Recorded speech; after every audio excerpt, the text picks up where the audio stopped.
I'm a little slow today, but welcome back, you Inglorious Bastards and Magnificent. It is I, Doc Camo, and we're back. My thought of the day. Sorry that I didn't have one yesterday. I've been fixing my Jeep. It's still, I got a vacuum leak. There's a whole bunch of problems. So much time, so much to do in a day, and only so much time. Today we're going to talk about a few things. The first thing we're going to talk about is we're going to talk about Derek Chauvin, the police officer from the George Floyd incident, and the fact that they're his trial and stuff. We're going to talk about Burger King failing at wokeness, and we're going to talk about our illustrious president. Illustrious might not be the right name for it, but our senile president and his demon spawn vice president, because there's some information going on with them. But as always, the censorship's getting worse. We haven't been able to post on YouTube for a couple weeks because of we got a strike. They're taking videos down. They said a video on vaccine passports was medical misinformation, even though I didn't say anything about the vaccine or virus. I was talking about requiring a document with my medical information on it, violating my private. Anyway, the best thing you can do to help is to go to the website directly at www.that'sapoint.squarespace.com and join the email list and or consider becoming a member for $5 a month. If we get enough of you becoming a member, we're completely protected from all the censorship crap, and we could continue moving on forward. Other than that, we're going to continue moving on forward.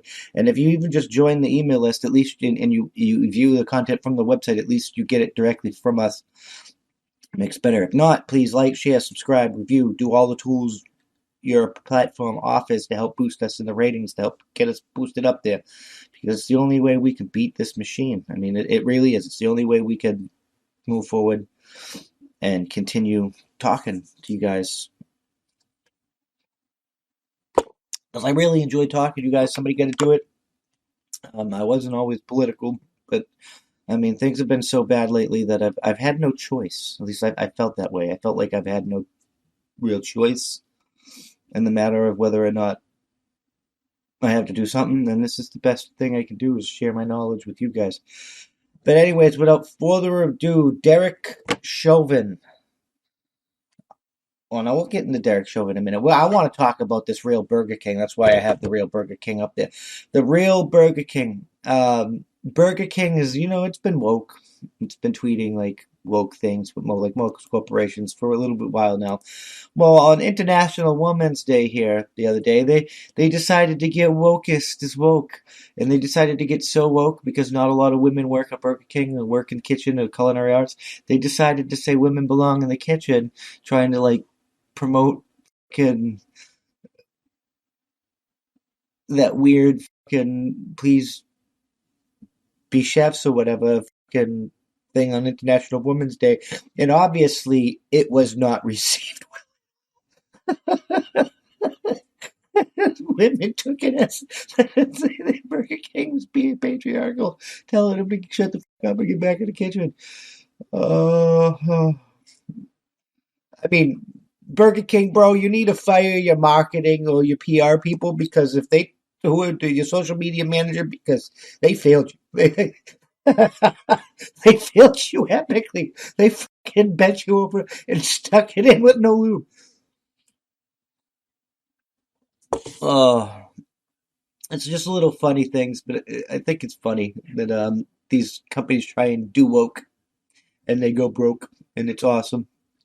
But I think it's funny that they're being attacked by the people that the Womicksons, the people that they were trying to help with this wokeness. Oh, epic woke backfire. Telling women to get back in the fucking kitchen. Yeah, I can't believe you didn't think that was. I was watching Tim Pool last night, and what is this actor's name? It was an African American actor. Let me look at the video. Like, not actually look at the video, but it'll say who he's with when I look through. Don't play a video when I look through the list.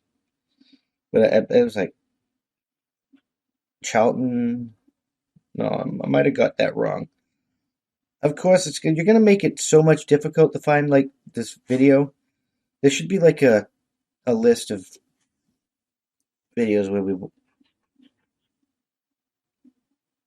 Um, why do you have to be difficult, internet? I just want Clifton Duncan.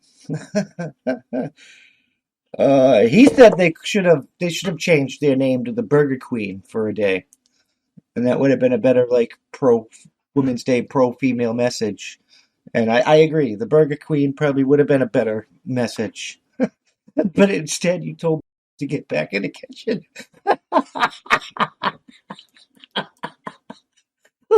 Who came up with that?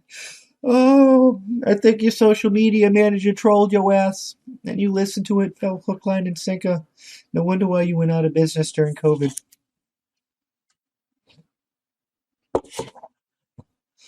I don't know. Humanity's been getting crazy with this wokeness. It, everything's whiteness now. Even Asians are white. The only thing that's not whiteness anymore are the white Slavics. I mean, they're now black. But just, I don't know how everybody like can move forward from here. Like Burger King, I want you to make burgers, not politics.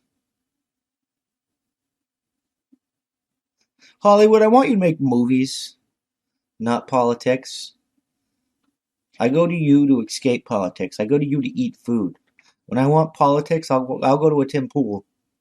I'll go to a fucking Joe Rogan. I'll go to a Styx Hammer. I'm not. I'm not gonna go to you. It's just that's not gonna happen. You would not the be all end all of politics, Burger King. You make fucking burgers, so shut the fuck up and get back in the kitchen yourself.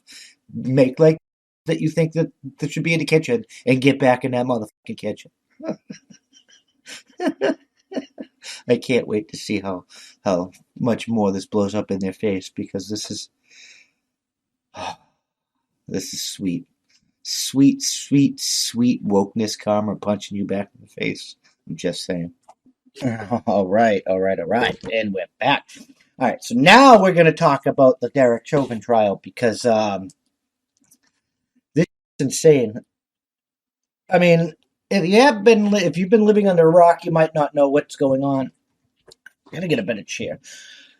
But just in case you don't, Derek Chauvin was the cop, one of the 4 cops that got arrested in the George Floyd incident. And if you don't know the George Floyd incident, he was a Minneapolis man that lost his life during an encounter with the police. I'm not going to say the police killed him. That's for the trial to determine. There's dissenting medical examining information, and obviously one of them is wrong. So we'll let the trial do its thing. Not that I trust the trial. And we'll get into that. So first of all, I got to say, I'm going to offend both camps today with this. Like, you're not going to, like, if you're conservative or right, you're not going to like what I have to say. And if you're left, you're not going to like what I have to say. So first, let's target the left because the left is the worst group of the entire fucking circus that we have. And they need to hear this. Derek Chauvin did not kill George Floyd and should not be charged for murder of George Floyd. George Floyd probably died of the drug overdose. They found fentanyl in his system. So unless you can prove to me that they didn't, he was already dead. Especially since he had enough fentanyl in him to kill 11 adults. something like that. He was already dying. With that being said, the right. Kneeling on somebody's neck for 8.5 minutes is unacceptable. I understand. I was in the army. It's a good. You hold them down, you get them trained, and you handcuff them. The police are trained to do that. They train them to do that in Minneapolis. But even in the army, even with combat enemy combatants, there's a step after that: secure and separate. If I had stayed on a guy, handcuffed, knee on his neck for 9.5 minutes, and he died, I'd be in Leavenworth right now. You should not have. Again, you should not. We should be treating our citizens with more respect than we treat the enemy. So if I can't do that to the enemy, you should be able to do that to our citizens, period, even if it wasn't the result of death. If he had in his overdose and shifted and you cut off his carotid artery, 8 seconds, unconscious, 9 seconds starts brain damage. If you shifted somehow or whatever, and not meaning it or whatever, cut off the carotid artery, 8 seconds unconscious, 9 seconds starts brain damage. No, that's not. As soon as you had him handcuffed, you should have taken your knee off his neck and secured that motherfucker in a cruiser or something. And if you had done that, you would have seen that he was dying of the said overdose you said he was dying of, and you could probably got him help quicker, or maybe it wouldn't be such a fucking disaster. It definitely wouldn't have been a PR fucking nightmare. At least not what it was. I'm sorry. He may not have intentionally tried to kill George Floyd, but he is guilty of manslaughter. I'm sorry, he is. That could have killed him. And is like 8.5 minutes is beyond a reasonable doubt, in my opinion, that like you can't. I'm sorry, I don't think you should get intentional murder, and the fact that the judge delayed the trial to add another murder charge, like murder second, murder third, or whatever, I don't agree with that at all. I don't think he woke up that day and was like, let's go kill some black people. Like, I don't think that's the fucking case. I think that's ridiculous. But I'm also going to say that we shouldn't try him. We should just, at this point, because of what the judge did and how they're trying to fucking charge him with even more after they already charged him with a bunch and they're delaying the trial and they're trying to add more on top of it and more that makes no sense. I don't think we should go to trial at all because there's no actual way hell he's going to get a fair trial. Either the jury is going to be biased for him or the jury is going to be biased against him. And he has a right to a fair trial whether he's guilty or innocent. And if he can't have a fair trial either way, if George Floyd's family can't have a fair trial against him and he can't have a fair trial in his defense, then this whole thing is a mistrial. This whole thing is a farce. Most things should be thrown out. At the very least, Minneapolis, you might want to address your police training because there's a step after you nail on people's necks and handcuff them. Once they handcuff them, there's a step after that. You don't just keep them down on the ground. There's a motherfucking step. It's called secure and separate. Search them. Investigation. Do you? I don't know. I wasn't there. I can't really say. I'm just going off of he said, she said from both sides. But this whole fucking is a mess. It's created this entire mess that's been fucking rocking this country for fucking months. The only thing it's not responsible for is the fucking pandemic.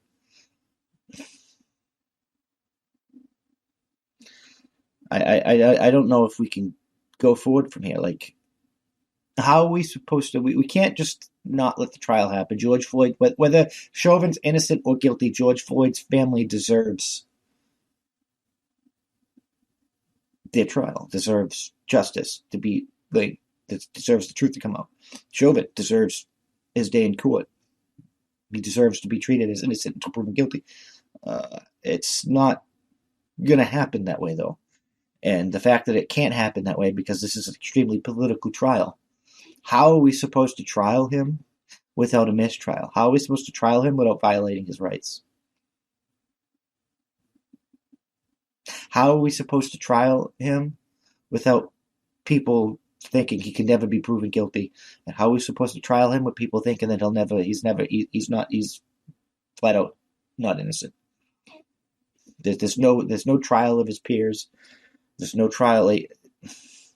He's not going to get a fair trial. There's no way in hell he gets a fair trial. And like I thought it was a slim chance in hell he got a fair trial. I was trying to figure out how he could get a fair trial. And then when the judge came in and was like, no, we're delaying this, add another murder charge. The judge is telling them to add more charges. This is flat out ridiculous. And if you're on the left, this is going to result in him getting off because you're overcharging him. If you're on the right, you already know this is garbage. I really don't know how we go forward from here. We have to reach a compromise, a middle ground, something that we can both agree on, or war is going to be inevitable. I'm just saying. All right, this one's going to be a big whopper, and the left is going to get mad at me and will probably call me hyperbolic.